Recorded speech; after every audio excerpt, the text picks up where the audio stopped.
Hey everybody, this is Frank Abbruzzino with the Uncensored report and covering an interesting article. It's something I've covered before, I believe, and it is that whole war on cash, the walk, the steps, the march towards totalitarianism.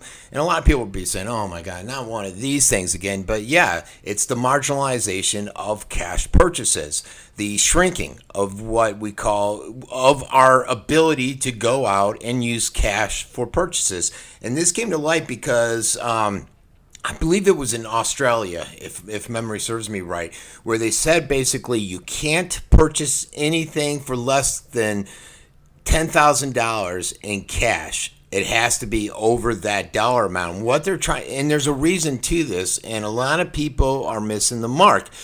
And I'm with you. I enjoy the flexibility of being able to pull out my credit card, not having to carry a wad of cash. But also, I understand that they're getting interest. I'm a slave to the credit card, to the interest rate that I'm paying. A lot of people don't pay attention to how much they're charging. Even myself, I'll go look at my bill and it might be $3,000. And I'm like, holy shit, it's only been 2 weeks. What happened?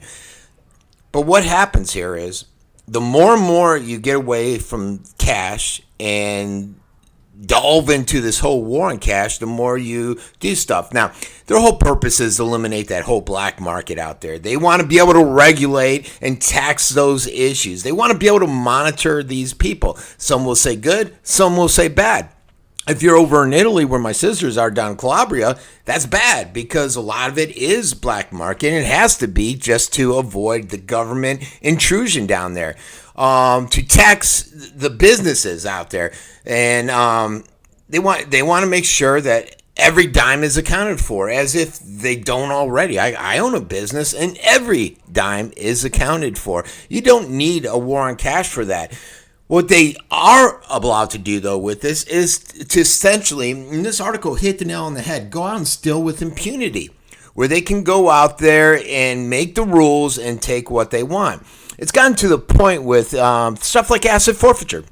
You'll go out, and if they see a wad of cash, they'll be sitting there thinking, why do you have $3,000? Well, holy shit, I can have $500,000 if I want in cash. Where's the rules that say you can't?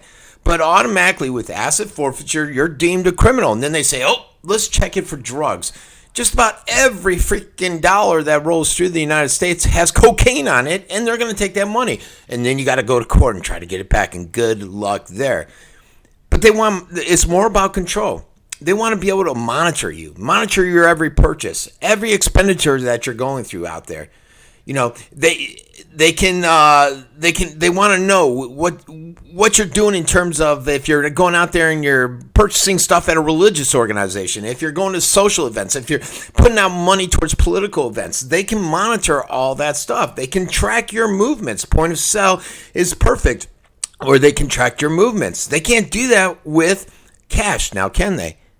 It's very difficult. They got facial recognition and other stuff that they can track you, but not without your credit card. It makes it a lot more difficult.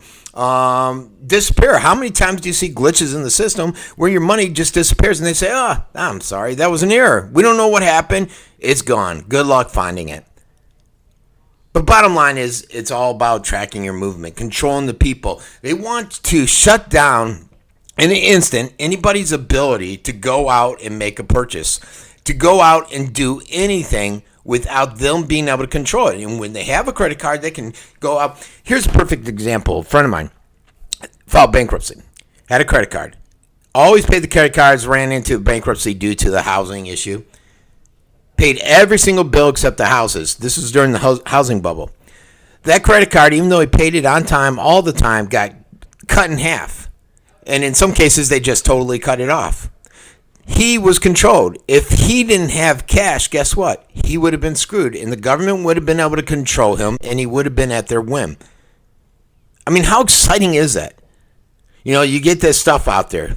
They call it the investigation.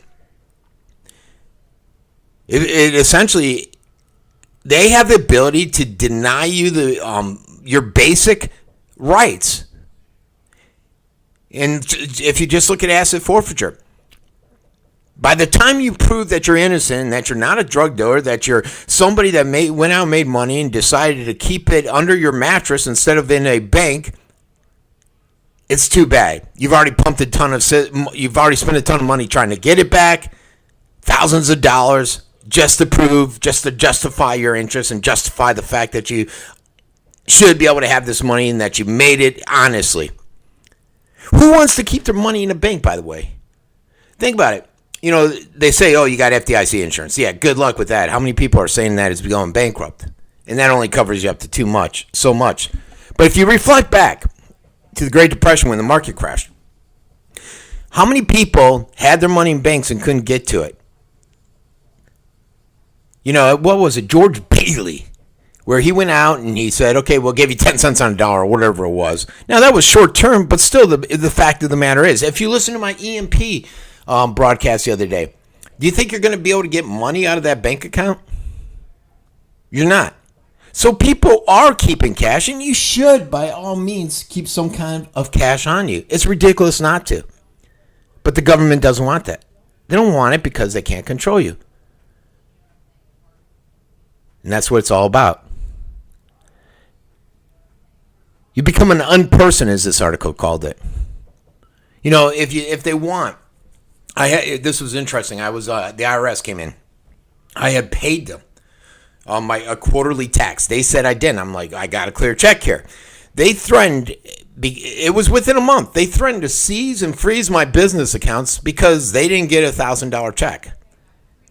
Forget the fact that I showed them that it cleared their bank and I gave them all that information. I had to go through all kinds of shit to prove it to them.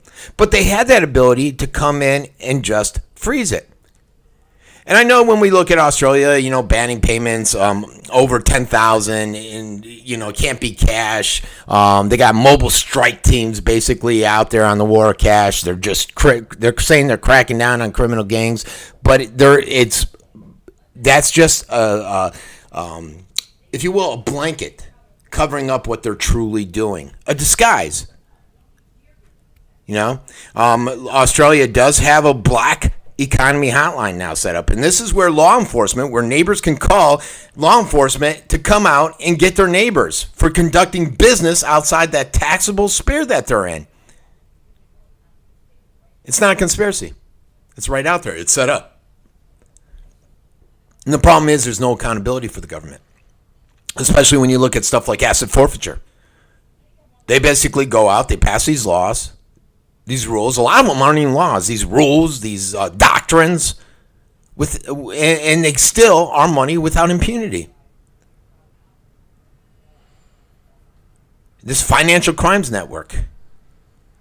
They're concerned, they say, with financial activity of the citizenry. But not the government, not the oligarchs. And it's all about control, keeping the citizens under observation, keeping citizens under total surveillance. Through the means, like the Federal Reserve, that private corporation out there. We can't audit it. God forbid if we go in and audit it. Where they have some foreigners sitting on some of the regional Federal Reserve boards that control our money and dictate to us how our policies, our financial policies are going to be. Yes, there are foreigners on it, folks. How about the gold reserve? I think we were allowed in once to audit it, and they don't even know if it was gold plated. But Australia, with this move, provides an excellent example of what we can expect in every country out there. You've even seen stuff like this in Italy. My sister can only take out X amount of money, cash, out of the bank, and she's got to justify that. Even though it's her money. Because they feel they're entitled. They feel that they're superior. And they want to control us. This abolition, I can't even speak. Abolition. Can't speak today, can I? Of cash. What this does is enable the government to come out, to tighten their grip on us, and further fulfill their control like they have done throughout history. What say you? The war on cash. Will we win it? Will we lose? This has been Francesco Abbruzzino with the Uncensored Report.